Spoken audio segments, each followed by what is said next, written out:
আপনারা ইতিমধ্যে দেখেছেন এবং দেখছেন আমরা ঝিনাইদহে শুরু থেকে ঢাকা বিশ্ববিদ্যালয় থেকে শুরু করে বিশ্ববিদ্যালয় শিক্ষার্থীদের সাথে আন্দোলনে সহমত পোষণ করে আমরা ঝিনাইদহে স্বতঃস্ফূর্তভাবে এখন পর্যন্ত আছি এবং আমরা আমাদের যে 9 দফা দাবি না আদায় পর্যন্ত আমরা রাজপথ ছাড়ছি না। সেই ধারাবাহিকতায় আজকে ঝিনাইদহে আমরা কর্মসূচি রেখেছি। আমরা দেখেছি এখানে আমাদেরকে কেউ আক্রমণ করার সুযোগ পায়নি এবং পাবে না।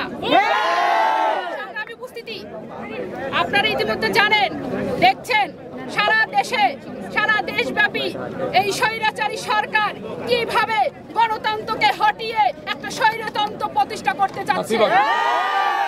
এই একটা মুক্তিযোদ্ধার বাংলাদেশে কখনো স্বৈরাচারের ঠাঁই হবে না।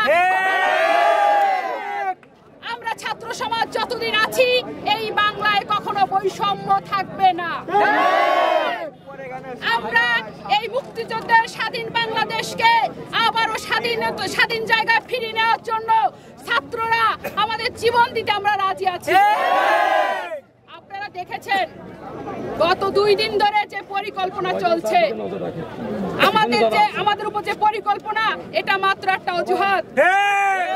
এটা হচ্ছে, আমরা দেখছি এটা কোনো রাজনৈতিক আন্দোলন না, এটা সাধারণ শিক্ষার্থীদের এবং প্রত্যেকটা গণমানুষের আন্দোলন। এখানে কোনো রাজনৈতিক বক্তব্য দিয়ে বা রাজনৈতিক কোনো চাল চালিয়ে এই সরকার পার পাবে না।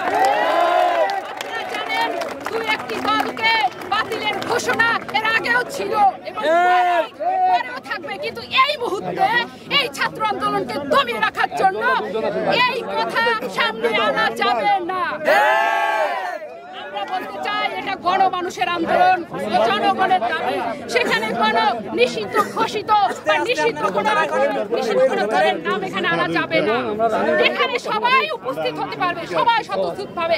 আমরা সাধারণ শিক্ষার্থীরা, আইনজীবী, শিক্ষাজীবী এবং অভিভাবক সহ দল মত নির্বিশেষে সবাইকে আমরা আহ্বান জানিয়েছি।